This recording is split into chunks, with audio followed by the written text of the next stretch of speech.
Me dijeron que me sentara y me callara en la cena de la herencia de mi propio esposo. Dijeron que era solo la viuda, como si yo no hubiera construido cada parte de esta familia desde cero.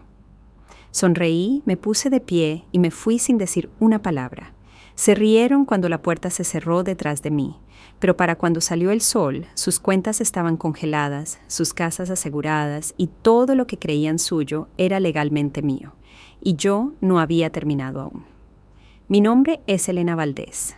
Tengo 68 años y, al parecer, para mi propia familia, eso significa que ahora soy solo la viuda. Planché mi blusa 2 veces antes de salir, revisé mi labial 3 veces y me dije a mí misma que no lloraría, pasara lo que pasara. Era solo una cena, solo mi familia, solo la gente a la que había amado y criado durante más de 4 décadas. Nos reuníamos en casa de mi hijo, Ricardo, esa casa grande y moderna que él y Carolina compraron después de que Enrique y yo les firmáramos el préstamo. Claro, nadie mencionaba eso ya. Dijeron que nos reuníamos para hablar de asuntos de la herencia, lo que asumí significaba la casa, la propiedad en el lago y las cuentas de jubilación. Todas cosas que Enrique y yo construimos desde cero, comiendo sopas enlatadas para el almuerzo y saltándonos vacaciones durante 20 años seguidos. Llevé un pastel de elote porque Enrique siempre decía que era el mejor, y pensé que tal vez suavizaría el ambiente. Cuando entré, nadie levantó la vista. Ricardo ya estaba sirviendo mezcal como anfitrión de alguna degustación en Oaxaca. Y Carolina, con sus tacones dorados y su sonrisa falsa y brillante, andaba por la cocina como si fuera la dueña del lugar. Su hijo mayor, Juan, me hizo un gesto con la cabeza. El tipo de gesto que le das a alguien que recuerdas vagamente de un funeral. El aire estaba cargado con el perfume pasivo-agresivo y algo que se quemaba en el horno. Nos sentamos, 9 de nosotros, en la mesa que les compré la Navidad pasada. Ricardo empezó diciendo, hemos estado pensando que es mejor si simplificamos las cosas. Y supe exactamente lo que eso significaba. Menos de mí, más de ellos. Cuando pregunté con suavidad y cuidado, ¿han hablado con el abogado sobre el fideicomiso? Carolina ni siquiera levantó la vista de su celular. Solo murmuró. Eres solo la viuda, Elena. Tal vez deberías quedarte callada por ahora. La habitación quedó en silencio. Luego Ricardo se rió entre dientes y también lo hizo Santiago, mi otro hijo, como si fuera un chiste de una comedia. Mis manos temblaron debajo de la mesa, no porque fuera débil, sino porque el peso de ese momento me golpeó como una muerte de nuevo, solo que esta vez la que estaba siendo enterrada era yo. Los miré a todos, uno por uno. Sus ojos estaban vidriosos, como si yo fuera un adorno, no una persona. Dejé el tenedor, me levanté y no dije nada. No quería darles la satisfacción de lágrimas o discursos. Dejé el pastel de elote intacto sobre la encimera. Caminé hasta mi coche, cerré la puerta con llave y por primera vez en 40 años dejé que el silencio interior se sintiera como paz, no como soledad. Ni siquiera me llamaron después. Y no tenían idea de lo que estaba a punto de hacer. No dormí esa noche, ni un minuto. Solo me senté en el viejo sillón reclinable café de Enrique, envuelta en la misma manta con la que solíamos discutir en las noches frías. Esa con los bordes deshilachados y la tenue mancha de café que él nunca notó. La habitación se sentía como si contuviera la respiración, y yo seguía repitiendo sus palabras una y otra vez en mi cabeza. Eres solo la viuda. Tal vez deberías quedarte callada. Como si fuera un extra en la vida de mi propia familia. Alrededor de las 2:30 de la mañana, me puse de pie porque ya no soportaba la quietud y caminé descalza por el pasillo hasta el gabinete que nunca dejábamos que los chicos tocaran. Solíamos llamarlo el cajón prohibido, donde guardábamos pasaportes, títulos, testamentos viejos, cosas de impuestos y cosas que ellos no necesitaban saber. Mis manos estaban frías cuando lo abrí. No tenía idea de lo que buscaba. Quizás un recordatorio de que aún tenía un lugar en esta familia, que Enrique no me había dejado completamente indefensa. Hice a un lado los papeles familiares, los seguros, las actas de nacimiento, una vieja foto nuestra en Guanajuato, y fue entonces cuando lo vi, un sobre blanco grueso metido al fondo, etiquetado con la letra de Enrique, y una sola palabra: Elena. Lo miré como si pudiera desaparecer. Enrique no era del tipo que dejaba notas sentimentales. Mostraba amor, asegurándose de que las llantas estuvieran rotadas y los desagües no se taparan, no a través de cartas. Lo abrí lentamente, mis manos ya temblaban y dentro había una sola hoja de papel de cuaderno y una pila de documentos grapados detrás. La carta decía: si estás leyendo esto, algo ya salió mal. Quise decírtelo antes, pero sabía que si lo hacía, intentarías arreglarlo en lugar de protegerte. Los chicos no son malos, pero son egoístas. Y Carolina, ella es peor. Lo vi venir en el momento en que me enfermé. Hice algunos cambios. Todo está a tu nombre. La casa, las cuentas, la propiedad en el lago. Tienes plena autoridad, poder notarial. Ellos no lo saben. No te sientas mal por usarlo. No dejes que te avergüencen hasta el silencio. Y si alguna vez intentan quitarte lo que es tuyo, quémalo todo. Me quedé ahí congelada, el peso de todo asimilándose. No tenía idea de que había hecho esto. Habíamos hablado en términos vagos sobre el testamento, pero pensé que solo estaba siendo precavido. Revisé los documentos, oficiales, notarizados, sellados con el timbre de nuestro abogado, Lick, Robles, todo legal y vinculante. Había términos descritos que apenas entendía en ese momento. Cláusulas de control financiero, reestructuración de propiedad y transferencia de activos efectiva inmediatamente después de la muerte. Todo estaba allí. Enrique lo había reescrito todo 8 meses antes de fallecer, en un momento en que yo pensaba que solo íbamos a visitas al médico y probábamos nuevos medicamentos. Lo había hecho en silencio, con total claridad. Probablemente después de ver a Ricardo husmeando en sus registros comerciales y a Carolina haciendo esas extrañas preguntas sonrientes sobre los siguientes pasos. Prácticamente podía escuchar la voz de Enrique diciéndome que me mantuviera firme, que dejara de subestimar mi propio poder. Hice té solo para mantener mis manos ocupadas, aunque no lo bebí. Caminé por la cocina unas cuantas veces, saqué los documentos de nuevo y volví a verificar las fechas de las firmas. Era real, todo. Y cuanto más lo miraba, más sentía que algo cambiaba.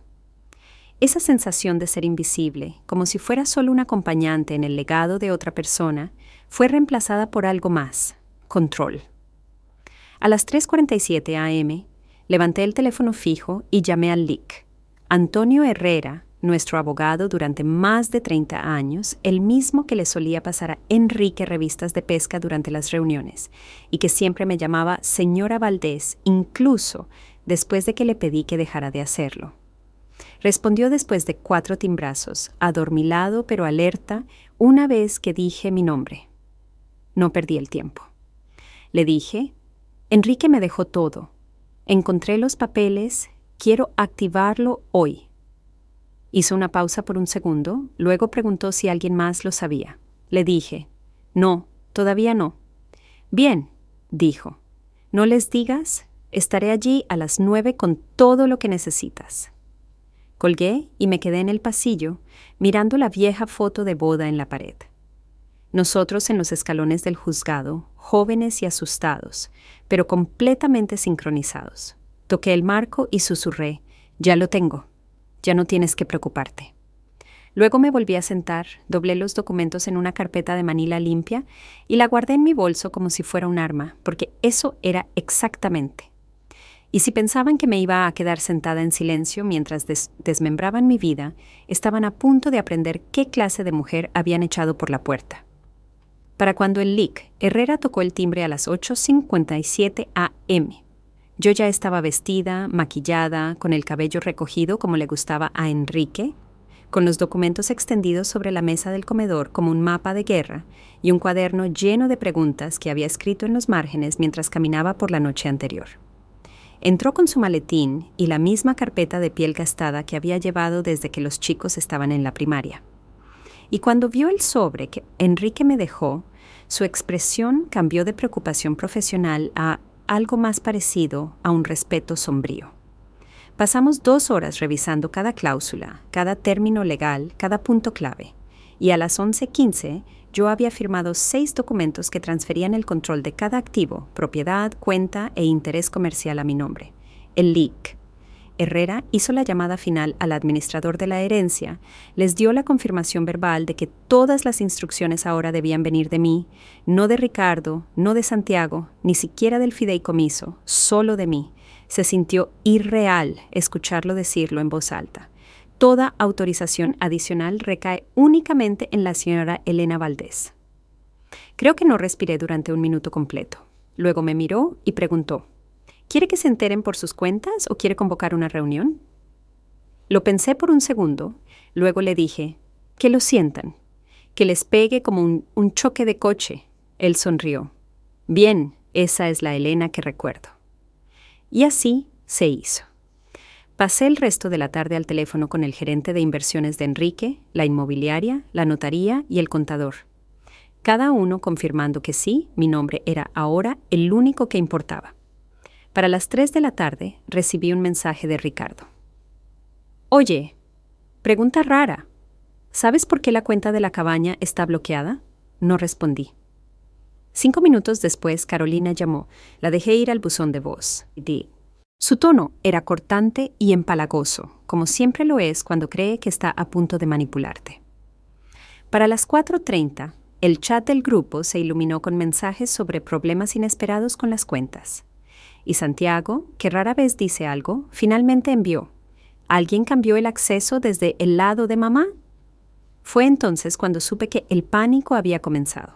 Todavía no se habían dado cuenta de lo que había hecho, pero el temblor había golpeado y las réplicas estaban por venir. Esperé hasta las 5:05, justo cuando sabía que todos estarían de vuelta en casa de Ricardo para otra cena de estrategia, y caminé por el sendero de piedra con una carpeta en mis manos y toqué la puerta como si solo fuera a dejar una cazuela. Ricardo abrió, confundido, irritado, con una sonrisa falsa, apenas conteniéndose. Entré, dejé la carpeta en la encimera y dije: será mejor que todos se sienten. No lo hicieron. Claro que no. Carolina se apoyó en la encimera con los brazos cruzados y Santiago se quedó en el pasillo como si pudiera retroceder. Abrí la carpeta lentamente, extendí los documentos y dije: este es el nuevo plan de herencia. Todo está a mi nombre. Todo. Hubo silencio, no el de sorpresa, sino el arrogante. El tipo que cree que está a punto de superarte. Ricardo resopló y dijo: no puedes mover dinero sin la junta del fideicomiso. Lo miré fijamente a la cara y le dije: no hay junta de fideicomiso. Enrique lo disolvió el año pasado. Tú no leíste la letra pequeña. Carolina dio un paso adelante, tratando de escanear los papeles con sus largas uñas y su sonrisa ensayada, y dijo: de ninguna manera, esto es vinculante. Fue entonces cuando le entregué el documento final, la copia notariada con la firma del LIC, Herrera y el sello de la fecha. Se quedó paralizada. Di un lento paso hacia atrás y dije: esto no es una negociación, esto es una notificación, y a partir de esta mañana ustedes no tienen ninguna reclamación legal sobre nada de esto. Nadie se movió, nadie habló. Era la primera vez en años que esa habitación había estado en silencio mientras yo estaba en ella. Me di la vuelta para irme, me detuve en la puerta y agregué: la próxima vez que quieran discutir mi futuro, necesitarán una cita. No cerré la puerta de golpe, no hice un discurso, no lloré. Simplemente me fui y los dejé de pie en la casa que Enrique y yo pagamos, asfixiándose con el control que creían tener. A la mañana siguiente estaba haciendo café en mi cocina, la vieja cafetera de goteo escupiendo como siempre lo hace cuando está casi lista. Y ya podía sentir la tensión acumulándose antes siquiera de revisar mi teléfono. 5 llamadas perdidas de Ricardo, 3 de Carolina y 1 de Santiago, quien, predeciblemente, había esperado a que la tormenta comenzara antes de asomar la cabeza. Los ignoré a todos y me senté tranquilamente a la mesa con mi taza, viendo subir el vapor y preguntándome si siquiera habían dormido una noche completa. Una parte de mí esperaba que no. Alrededor de las 9:12 a.m., Ricardo finalmente envió un mensaje de texto que era menos agresivo y más confuso. ¿Podemos hablar? Eso me dijo todo. Se estaban desmoronando. Al mediodía, el LIC, Herrera, llamó para decirme que Ricardo había intentado acceder a 2 cuentas desde su computadora portátil de negocios, y ambos intentos fueron marcados por el sistema. Le dije al LIC, Herrera: bien, Que siga escarbando. Una hora más tarde, Carolina apareció en mi puerta sin invitación, usando lentes de sol enormes, como si no la reconociera a través del plástico tintado y el relleno de labios. No la invité a pasar. Se quedó en el porche como si estuviera dando malas noticias a un vecino que odiaba. Elena, todos estamos un poco confundidos aquí. Comenzó con esa sonrisa tensa y esa voz que siempre usa cuando finge no estar furiosa. ¿Por qué Enrique haría esto a espaldas de todos? La miré fijamente a los ojos y le dije, quizás porque sabía lo que harían al frente. Ella se encogió como si la hubiera abofeteado. Agregué, deberías irte, esto es allanamiento. Intentó lanzar alguna amenaza pasiva sobre abogados, pero cerré la puerta antes de que terminara. 10 minutos después, Santiago llamó, con la voz baja, como si no quisiera que su esposa lo escuchara. Mamá, yo no sabía nada de esto. Pensé que el fideicomiso era automático. Ni siquiera sabía que Carolina y Ricardo estaban presionando por el control. Pude escuchar la culpa, o tal vez solo el miedo a ser excluido.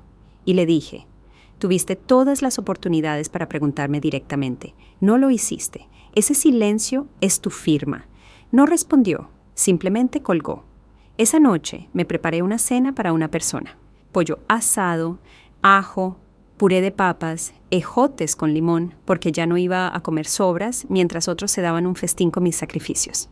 Mientras servía una copa de vino, el teléfono fijo volvió a sonar, y esta vez era Ana, la hija de 17 años de Ricardo y Carolina, la única que siempre me miraba a los ojos durante las cenas familiares.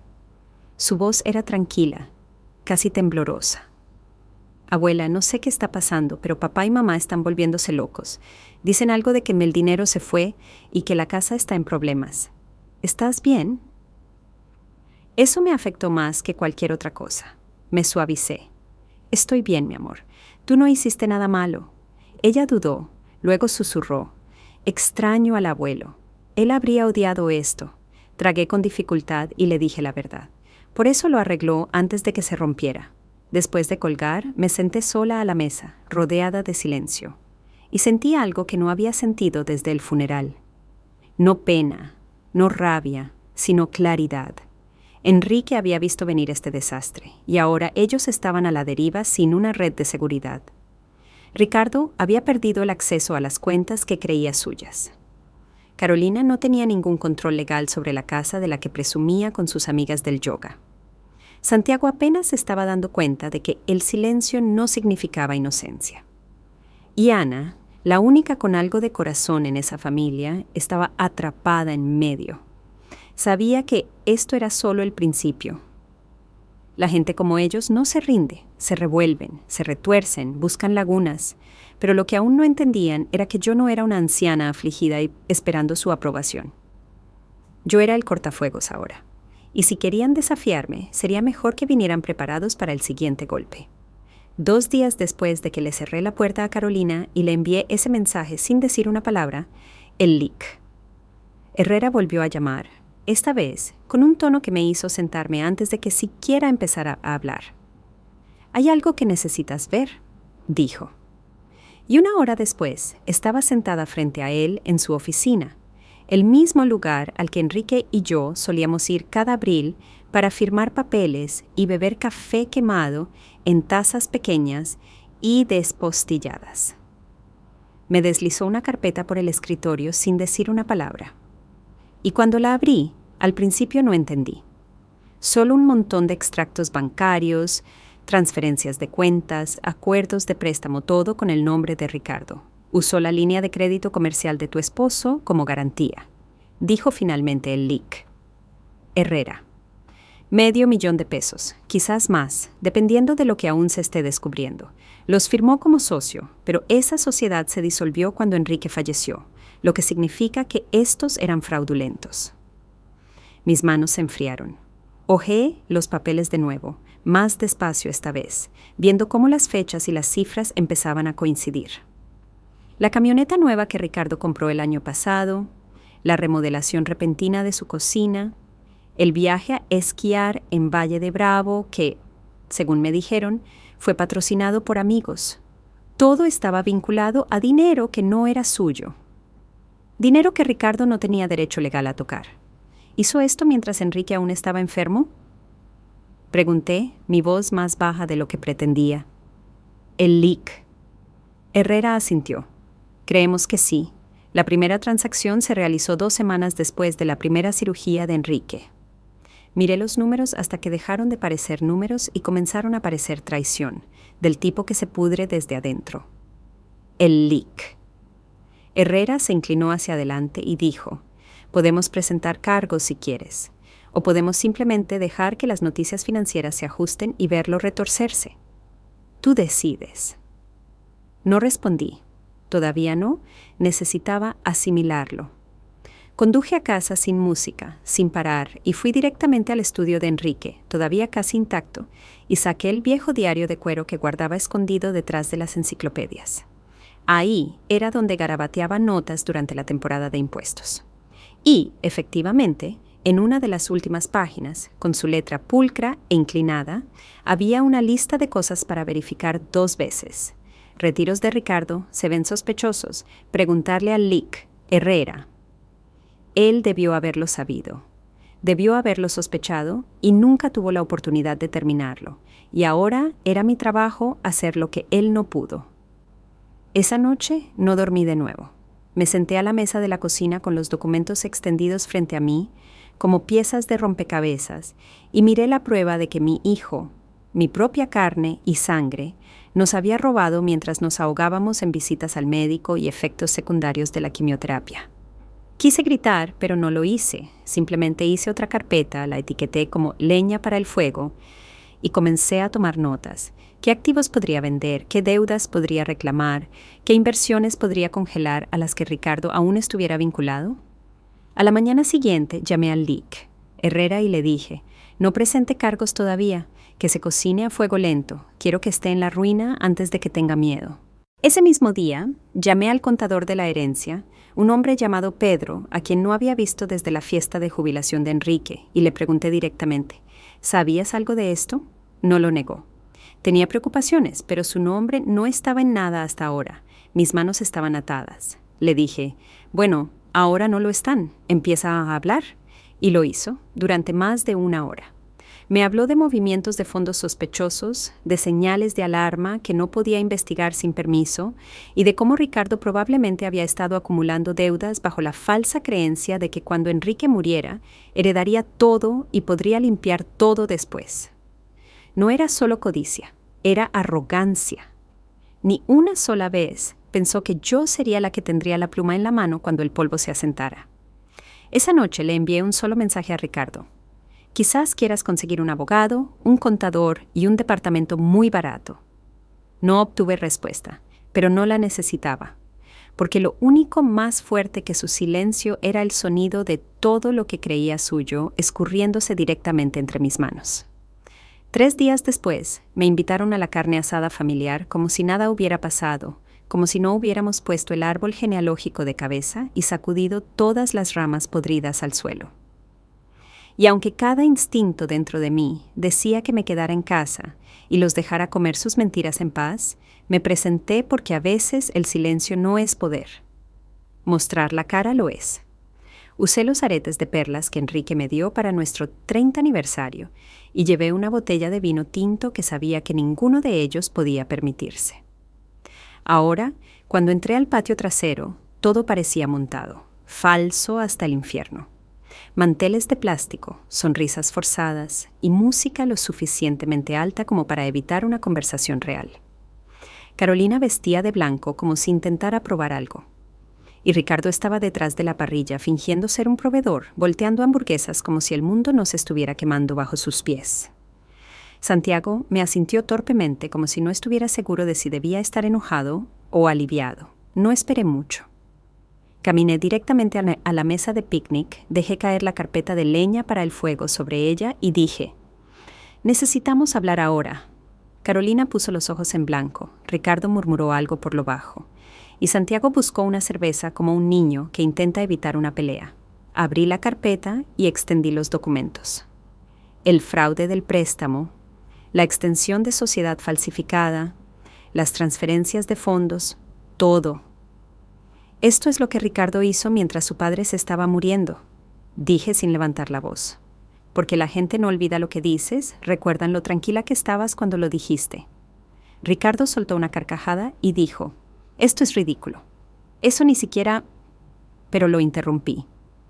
No es una suposición, está notarizado, confirmado, y la única razón por la que no estás en la cárcel ahora mismo es porque te estoy dando una última oportunidad de aceptarlo. Carolina dio un paso adelante con la voz chillona y temblorosa. «Esto es una trampa. Él no robó nada. Enrique nos lo habría dicho». Me giré lentamente hacia ella, con los ojos a su nivel, y le dije, «Enrique lo vio, simplemente no confiaba en ti para arreglarlo». Por primera vez, ella no tuvo nada que decir. Ana, que había estado sentada tranquilamente cerca de la valla, me miró con los ojos muy abiertos, como si finalmente estuviera viendo las grietas en todo lo que le habían dicho que creyera. Me volví hacia Ricardo y le dije, «Empezarás a firmar las cosas hoy, los vehículos, los muebles de la cabaña, el inventario del negocio. ¿No vas a disfrutar de las piezas de lo que intentaste destruir?» Ricardo apretó la mandíbula, el pecho jadeando, y dijo, «Vas a destruir a toda la familia por unos papeles».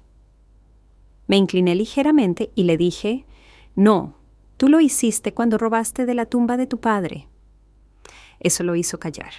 Me giré, caminé hacia la puerta trasera y escuché a alguien, probablemente a Carolina, murmurar, «Estás amargada. Eso es todo lo que eres, una vieja amargada que no pudo soltar».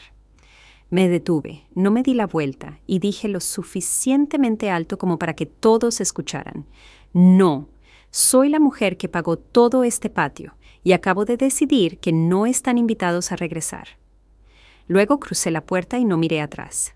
Cuando llegué a casa me serví una copa de ese vino y me senté en el porche, viendo cómo el sol se hundía detrás de los árboles, preguntándome cómo era posible sentir pena y poder al mismo tiempo. No estaba feliz, pero era libre. Y la libertad, resulta, sabe mucho mejor que las sonrisas forzadas y el dinero robado. El lunes siguiente, me reuní con el abogado inmobiliario y le di la lista de propiedades que Enrique y yo todavía poseíamos legalmente.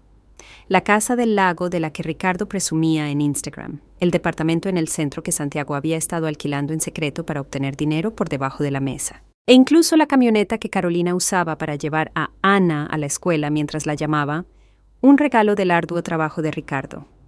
Cuando en realidad el contrato de arrendamiento tenía la firma de mi esposo y ahora era legalmente mía.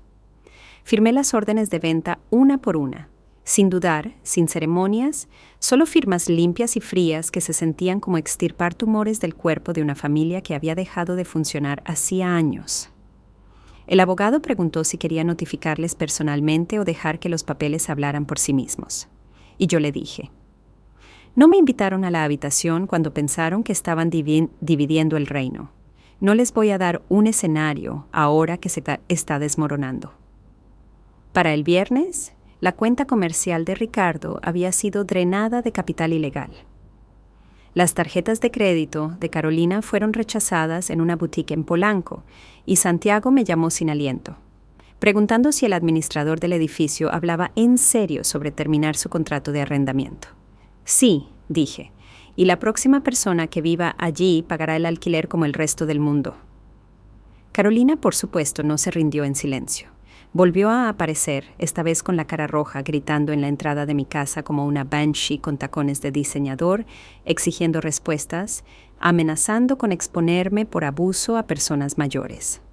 Aunque yo estaba allí de pie con mejor postura, mejor posición legal y, francamente, mejor piel que ella, a pesar de todos los inyectables, no abrí la puerta, no hablé.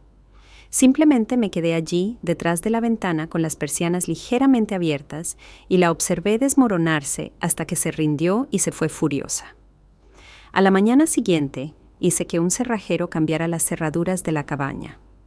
Al día siguiente, la camioneta fue recogida de la entrada de Ricardo a mitad del almuerzo, mientras sus vecinos observaban desde detrás de sus setos. No estaba haciendo esto por venganza.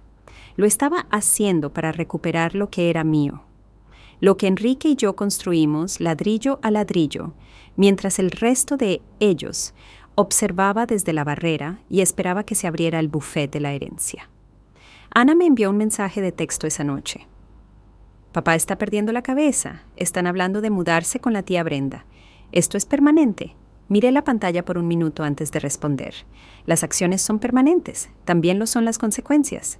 Ella no respondió, pero la vi escribir y detenerse varias veces como si quisiera decir más. Lo entendí. Estaba atrapada entre las personas que la criaron y la verdad que nunca quisieron que viera. Esa noche dormí mejor que en meses. Sin sueños, sin dar vueltas, solo una quietud profunda que se asentó en mis huesos como la paz, finalmente abriéndose paso entre el ruido. Cuando desperté, tenía un nuevo correo electrónico del asesor financiero de la herencia, confirmando que todos los activos principales habían sido recuperados, liquidados o reasignados. El mensaje terminaba con una frase que no podía dejar de releer. Ahora usted tiene el 100% del control. Y por primera vez, desde que Enrique murió, realmente lo creí. Estaba a medio tostado de mi desayuno cuando sonó el timbre, y antes de que pudiera siquiera llegar a la ventana principal para asomarme, vi un sobre blanco deslizarse por debajo de la puerta. Sin remitente, solo mi nombre impreso con letra temblorosa. Al principio pensé que podría ser de Ana, quizás algo escrito a mano que no quiso enviar por mensaje de texto. Pero cuando lo abrí, lo que cayó me detuvo en seco. Una copia de un formulario de recomendación psiquiátrica, sin firmar, pero marcado con un agresivo resaltador rojo alrededor de las palabras «Evaluación de capacidad recomendada». Supe lo que era inmediatamente. Había visto suficientes escritos legales de Enrique a lo largo de los años para reconocer una trampa cuando la veía. Alguien, y no necesité un segundo para adivinar quién, estaba tratando de presentar documentos para impugnar mi control de la herencia bajo la afirmación de que yo era mentalmente incapaz. Sostuve la página entre mis dedos y no sentí miedo, solo este insulto frío, lento y quemante, como si finalmente se hubieran quedado sin valor y estuvieran recurriendo a la cobardía. Esa tarde, conduje la Oficitiki a la oficina del LIC. Herrera y dejé el sobre en su escritorio sin decir una palabra. Lo miró, levantando lentamente las cejas, y dijo, «En realidad tomaron este camino. Eso es audaz». Asentí una vez y dije, «Rastréalo. Quiero saber quién ordenó la evaluación, quién la escribió y quién falsificó ese acceso». 2 días después, el LIC. Herrera me llamó de vuelta con una voz tan aguda como la había escuchado nunca. Fue Carolina. Se acercó a un notario que le debía un favor y trató de antedatar el archivo. «Tenemos correos electrónicos». Una de las asistentes lo entregó voluntariamente. Al parecer no le gustó que le pidieran que cometiera un delito grave un domingo por la mañana. Le dije, «Presente cargos». Él dijo, «Ya está en marcha». Esa noche, un vehículo de la policía municipal se detuvo en la entrada de Ricardo mientras estaban cargando la despensa en la parte trasera de un sedán prestado. Los vecinos salieron como moscas a la miel. Carolina gritó, chilló y sollozó como alguien que lo había ensayado 1000 veces, pero eso no impidió que la esposaran en la banqueta y le leyeran los cargos: falsificación, fraude, intento de abuso del sistema judicial. Ricardo intentó intervenir, pero el oficial lo detuvo al instante con una mano en el pecho. Yo no estaba allí para verlo, pero Ana me lo contó más tarde. Lo dijo en voz baja, como si le avergonzara conocerlos. «Ella intentó decir que fue tu culpa», susurró Ana, pero nadie le creyó, ni siquiera papá. Le dije a Ana, «Algunas personas no se rompen, se pudren por dentro hasta que no queda nada más que ruido». Ella no dijo nada después de eso, pero pude escuchar su respiración al otro lado de la línea, y por una vez sentí que quizás alguien en esa casa vio a través del velo. Esa noche me serví un trago, abrí el viejo álbum de fotos que Enrique solía hojear cuando extrañaba a los chicos y miré sus caras de niños pequeños. No porque los extrañara, sino porque necesitaba recordarme a mí misma que alguna vez los amé. No haces lo que yo hice por odio. Lo haces porque fuiste la única que recordó cuánto se sacrificó para construir todo. Y si proteger eso significaba enviar a uno de ellos a la cárcel, que así fuera. Carolina había apostado todo a la idea de que me rendiría, que me sentiría avergonzada, débil o demasiado vieja para luchar.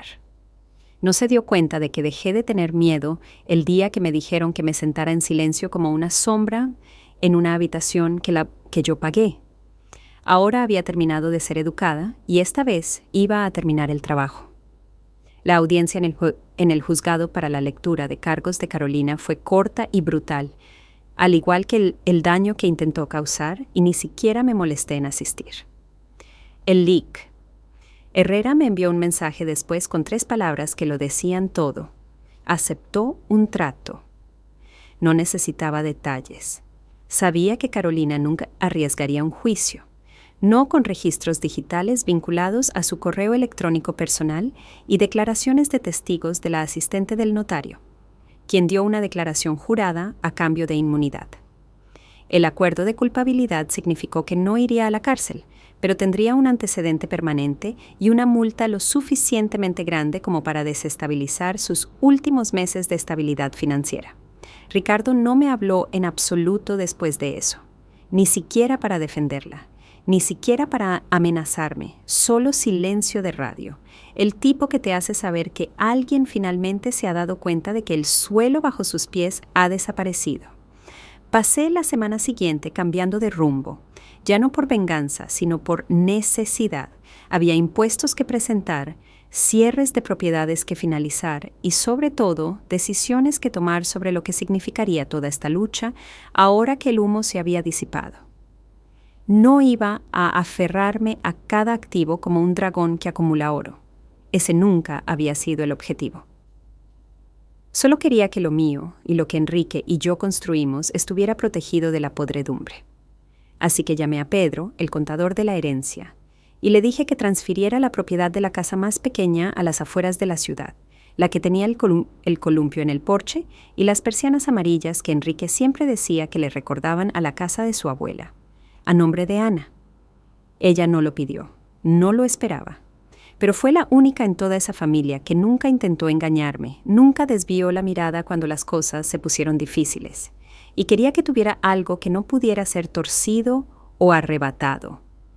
Lloró cuando se lo dije. Tampoco el tipo de llanto teatral, solo suave y sorprendida, como si algo se hubiera liberado dentro de ella que había estado conteniendo con demasiada fuerza. No merezco esto, dijo. Y yo le dije, sí lo mereces, porque no fingiste.